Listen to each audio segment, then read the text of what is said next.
2024 সালের July August বাংলাদেশের ইতিহাসে রক্তাক্ত এক অধ্যায়।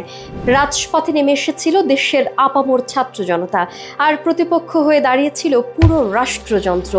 ছাত্র জনতার দাবিকে দমন করতে নির্বিচারে গুলি চালানো হয়, বন্ধ করে দেয়া হয় ইন্টারনেট, আর সারা দেশে চলতে থাকে ধরপাকড়। ইতিহাসের এই অন্ধকার অধ্যায়ে বারবার জেগে উঠেছে এক প্রতিবাদী কণ্ঠ। নির্দেশনায়, বিবৃতিতে, সোশ্যাল মিডিয়ার পোস্টে তিনি আহ্বান জানিয়েছেন রাজপথে নামতে, বলে দিয়েছেন স্পষ্টভাবে ছাত্রদের পাশে দাঁড়ান। তিনি হলেন তারেক রহমান। রাজপথে না থেকেও যিনি কার্যকর ভূমিকা রেখেছেন, মানুষকে সংগঠিত করেছেন, সাহস জুগিয়েছেন। 16 জুলাই 2024 পুলিশের গুলিতে প্রাণ হারান অন্তত 6 জন ছাত্র, আহত হন সহস্রাধিক। এই নৃশংস ঘটনার তীব্র নিন্দা জানিয়ে বিএনপির ভারপ্রাপ্ত চেয়ারম্যান তারেক রহমান ফেসবুকে লেখেন, আমি শোকাহত, মর্মাহত। আল্লাহ নিহতদের শহীদ হিসেবে কবুল করুন আর আহতদের দ্রুত সুস্থতা দান করুন। 17 জুলাই আন্দোলনরত শিক্ষার্থীদের ওপর পুলিশ ও ছাত্রলীগের যৌথ হামলায় নিহত হয় আরও 7 জন। এই ঘটনার পর তারেক রহমান শান্তিপূর্ণ কোটা সংস্কার আন্দোলনের প্রতি সংহতি জানান এবং 18 জুলাইয়ে কমপ্লিট শাটডাউন কর্মসূচিকে সর্বাত্মক সমর্থন দেন। তিনি তরুণ যুব সমাজকে আহ্বান জানান স্বৈরাচার, দুঃশাসন, গুম, খুন ও দুর্নীতির বিরুদ্ধে ঐক্যবদ্ধভাবে সাহসিকতার সঙ্গে আন্দোলনে অংশ নিতে। তার মতে রাষ্ট্র সংস্কারের মাধ্যমেই গণতন্ত্র, মানবাধিকার ও ন্যায় বিচার ফিরিয়ে আনা সম্ভব।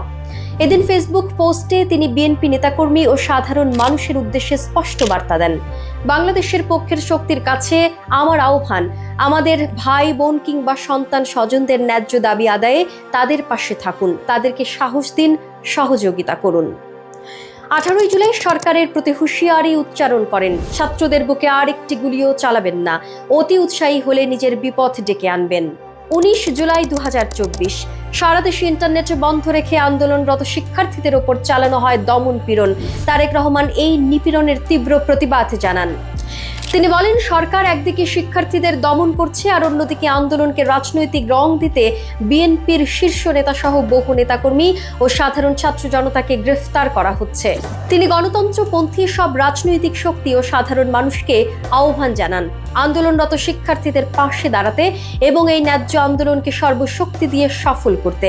তার মতে এই নিপীড়নের ভারেই স্বৈরাচারের পতন অনিবার্য। এদিনেই সোশ্যাল মিডিয়া পোস্টের মাধ্যমে তারেক রহমান প্রবাসী বাংলাদেশিদের উদ্দেশ্যে আহ্বান জানান, যে যেখানে আছেন সেখানকার সরকার, সংশ্লিষ্ট কর্তৃপক্ষ এবং মানবাধিকার সংস্থাগুলোর কাছে যেন বাংলাদেশের চলমান ভয়াবহ পরিস্থিতির বিষয়টি তুলে ধরেন। 21 জুলাই 2024 তারেক রহমান সরাসরি আন্দোলনের ডাক দেন, হাসিনার খুনি বাহিনী আমাদের সন্তানদের হত্যা করছে, সর্বশক্তি দিয়ে চূড়ান্তভাবে মাঠে নামুন আজ থেকে, এখন থেকে। বাংলাদেশ যখন ইন্টারনেট থেকে সম্পূর্ণ বিচ্ছিন্ন, ঠিক সেই সময় তারেক রহমান টুইটারে ধারাবাহিকভাবে পোস্ট করে আন্তর্জাতিক মহলের সামনে তুলে ধরেন দেশের বাস্তব চিত্র। 18 জুলাই থেকে বাংলাদেশ যখন পুরোপুরি বিশ্বের সঙ্গে যোগাযোগ বিচ্ছিন্ন, তখন তিনি লেখেন, দেশ জুড়ে সেনাবাহিনী নামানো হয়েছে, কিশোর তরুণদের গুলি করে হত্যা করা হচ্ছে, অথচ বিশ্ব তা জানতেই পারছে না। 20 জুলাইয়ের এক পোস্টে তিনি আন্তর্জাতিক সংবাদ মাধ্যম AFP এর রিপোর্ট উদ্ধৃত করে জানান, নিহতের সংখ্যা 105 ছাড়িয়েছে এবং প্রকৃত সংখ্যা 500 এর বেশি হতে পারে। এই পরিসংখ্যানই শেখ হাসিনা সরকারের বর্বরতার মাত্রা প্রকাশ করে। তিনি একাধিকবার আন্তর্জাতিক সহায়তার আবেদন জানান। 21 জুলাই, 2 ও 4 আগস্ট তার টুইট বার্তায় জাতিসংঘ, ইউরোপীয় ইউনিয়ন এবং অন্যান্য গণতান্ত্রিক রাষ্ট্র ও সংস্থার প্রতি আহ্বান জানান বাংলাদেশের জনগণকে দমনপীড়ন থেকে রক্ষা করতে যেন তারা এগিয়ে আসেন।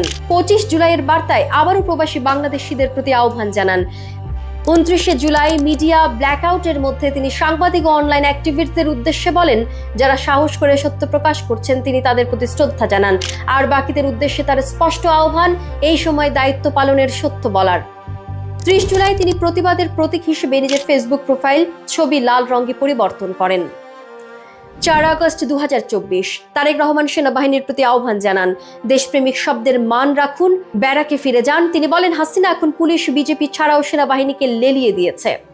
হাসিনা সরকারের পতন হয় যখন জনগণ দীর্ঘ 16 বছরের দুঃশাসন, নিপীড়ন ও অবিচারের বিরুদ্ধে জমে থাকা ক্ষোভ প্রকাশ করছে।